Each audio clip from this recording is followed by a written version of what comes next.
Masra. Sangat ada. Ada nama gimana?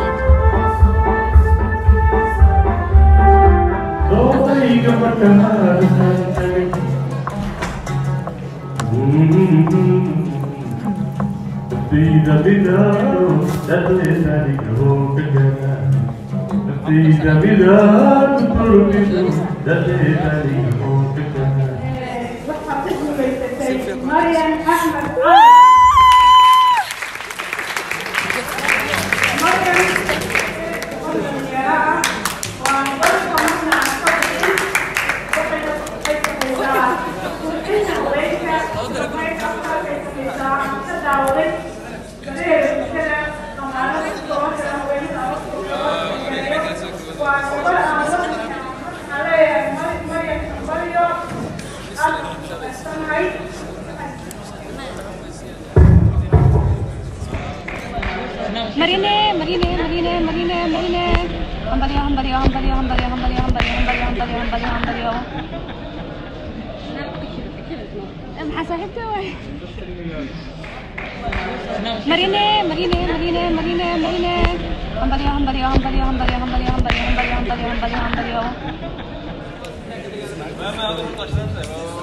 Tôi gọi là cái đó thì tôi nói chú đi, còn anh thì nào?